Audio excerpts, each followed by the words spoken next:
"Go out and stand before me on top of the mountain," the Lord said to him. Then the Lord passed by and sent a furious wind that split the hills and shattered the rocks. But the Lord was not in the wind. The wind stopped blowing, and then there was an earthquake. But the Lord was not in the earthquake. After the earthquake, there was a fire, but the Lord was not in the fire. And after the fire, there was a soft whisper of a voice. 1 Kings 19:11-12. Hi guys. Sometimes we seek grand gestures, but God is found in the small details of our lives. To truly see God, we must shift our focus away from ourselves. A self-centered perspective limits our understanding of God, essentially boxing Him into a specific role, mode, or design. We have never seen God in all His glory, nor have we fully experienced His grandeur and majesty. Ephesians 3:20 states, "Now to Him who is able to do exceedingly abundantly above all that we can ask or think, according to the power that works in us."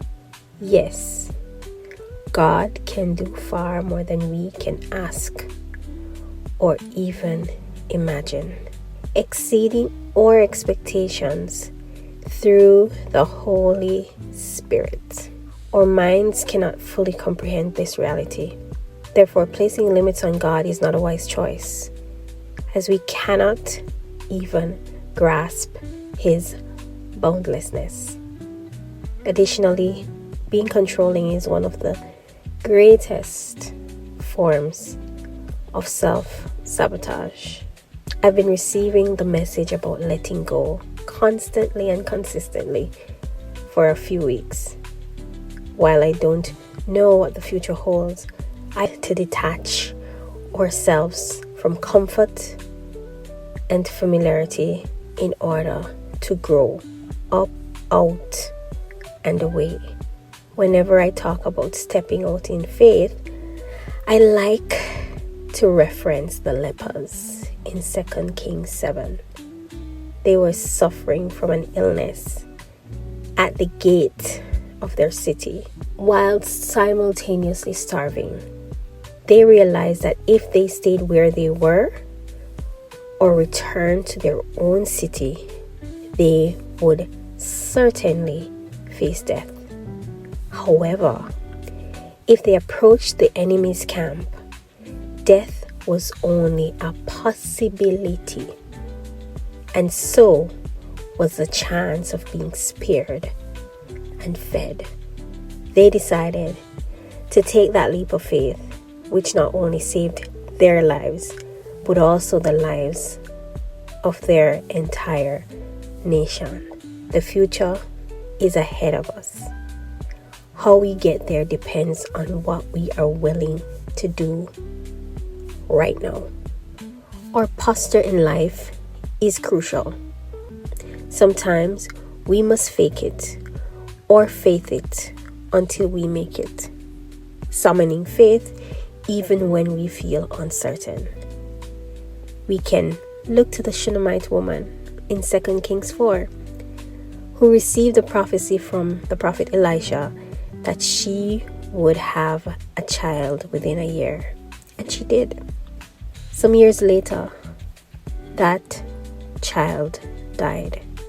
When she went to speak to Elisha about this devastating development, he sent his servant to meet her and to inquire about her situation. Her response was a resounding, "It is well." In reality, it was not well.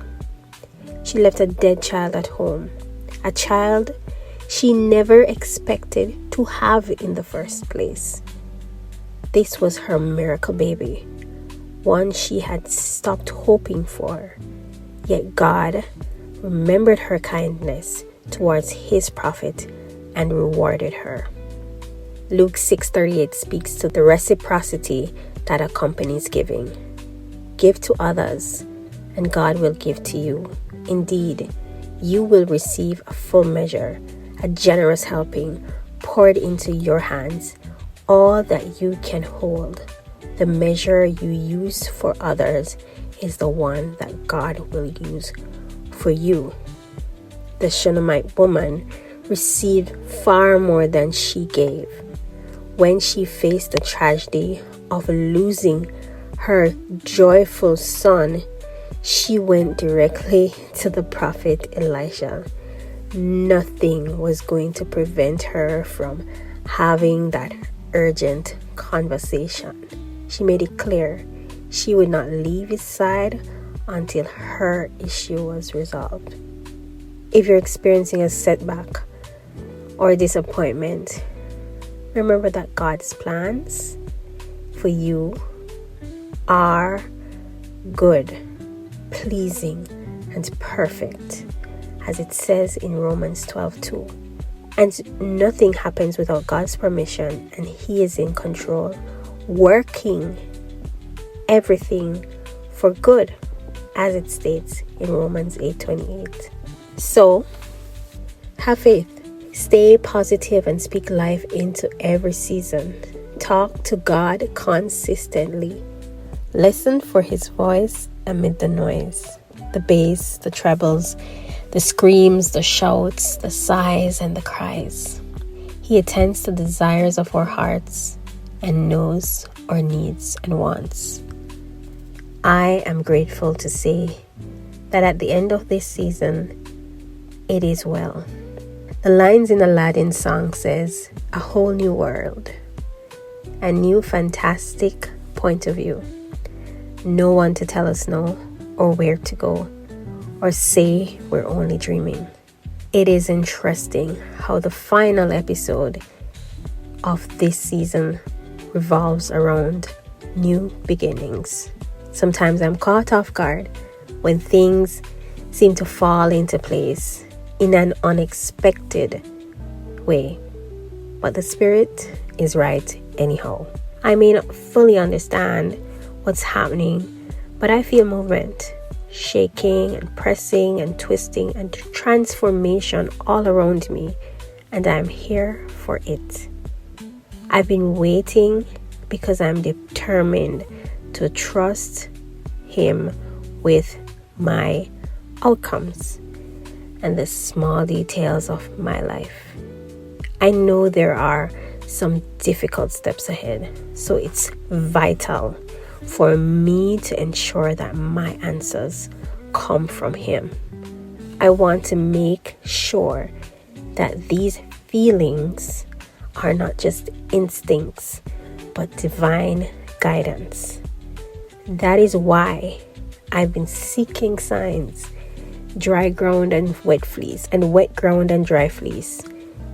At times, we need to let go of what we think we know to learn something new or to embrace new experiences. The old knowledge and familiarity we cling to can become shackles that prevent us from stepping into a new season, a whole new world. So we have to let go of our desires to receive what God knows is best for us, what we truly need and are suited for us. We must release our egos and self-protection in order to allow God to reveal his greatness and magnificence so that we can appreciate his majesty. We need to let go of our perception of what he can do and who he can be. So today I encourage you to step out in faith, move forward with confidence, knowing that God has your back and mine. Let go of the familiar and the fear. Release your attachment to certainty and contingencies, and allow God to have His way in your life and your future. And until next time and next season, take care.